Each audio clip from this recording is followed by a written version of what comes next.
Hey, welcome to another Skype episode of Chad's Beer Reviews. This time I'm with Rob from Hopzine. How you doing? Hey, And as I often do when I do a Skype review, I'm drinking something from their neck of the woods. This is the Samuel Smith's Imperial Stout, which is, an old style classic Russian Imperial Stout, but, well, English Russian Imperial Stout. yeah. Have you had this one before?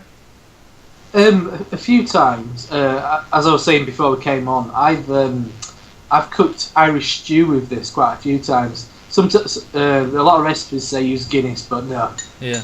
use a proper bottle of Imperial Stout. But What's yeah, the it's good beer. And this has like a really good Uh, reputation, and I really like Samuel Smith, so hopefully this is gonna be a good beer. So let's say we get pouring. oh yeah,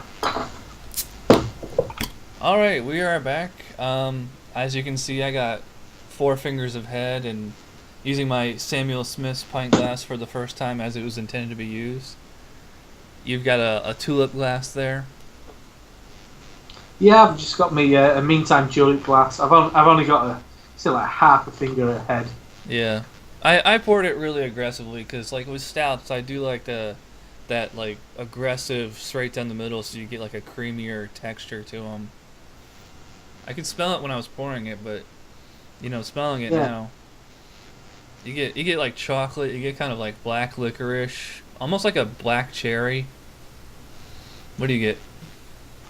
I completely agree. Loads of quite a lot of alcohol actually, a little bit of burn on the nostrils. But the one thing that really struck me when I opened the bottle, and I'm not getting as much now, but as soon as I opened it, I got a smell of like wax crayons.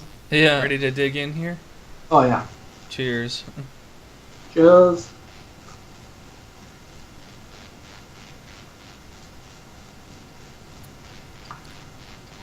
Wow, Mm. it took me a while to get through all that head. um, It wasn't as strong up front as I thought it was going to be. You get most of the flavors in the finish. Yeah, Really absolutely. pleasurable aftertaste too. Of like, it's almost like burnt toast and black licorice. Loads of licorice.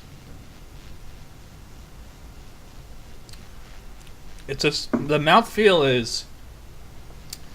It's like kind of thick, but it's very very soft. Like almost like it's uncarbonated. Mm. It has like a creamy texture to it. Yeah, I think at the front I get quite a bit of carbonation personally, but then it falls away and it becomes really nice and smooth. It's not that full bodied really. I know it's only seven Right. percent, but it's not that kind of thick and gloopy. Yeah, I mean, it's an imperial stout, but when we think of imperial stouts, I think of like Southern Tier Blackwater series, or any of those big deal beers. This is more of like a casual imperial stout. It has more flavor than your generic pub sessionable stout. I really like the that combination there of like the roasted malts, like the kind of like a black cherry, black licorice. It is pretty sweet, but it's not sickly sweet. It's the kind of sweetness I think most people can enjoy. Mm.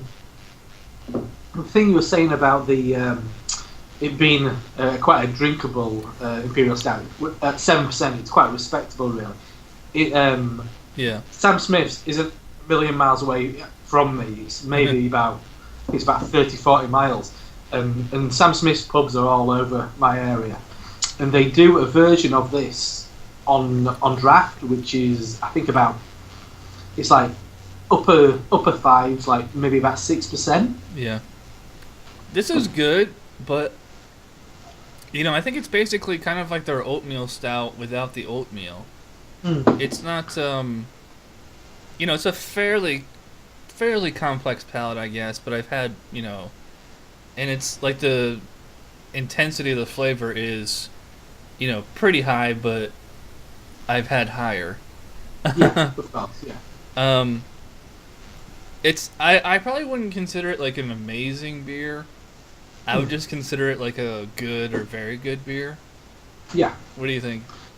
Yeah, I completely agree. I guess Imperial Stout was probably this, and to the layman, to the average person, this is still quite a strong beer. I guess Yeah. me and you are kind of oddities in that sense. I will think, Imperial Yeah. Stout should be at least 10%. Yeah.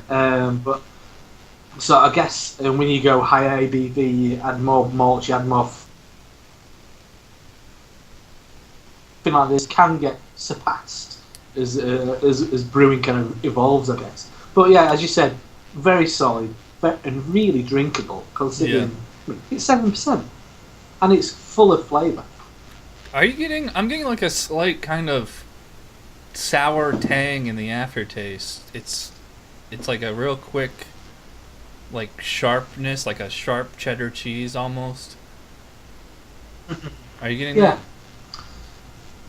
yeah, absolutely. I guess it's that root licorice quality, and maybe a bit of hops really as well. So Yeah. English hops have got a quality that I'm still trying to figure out. I can figure out. I know what Chinook and Cascade and Yeah. Citra taste like, but not that sure what Pilot and Target taste like. So Yeah. you never know. It might be hop.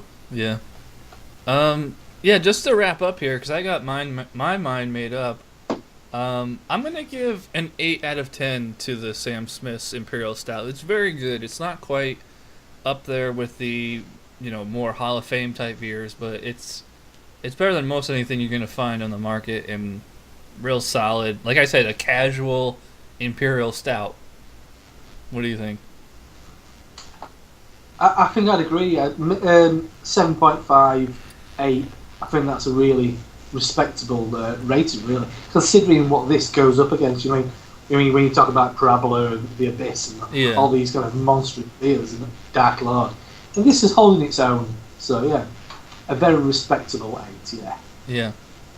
All right. Well, I guess it about wraps it up. So thanks to Rob from Hopzine for joining me. Well, it's been a pleasure. Yep. And stick around, or well, check out my other channel because we'll be doing an interview with him. So, cheers again, and we'll see you next time. Yes. Bye.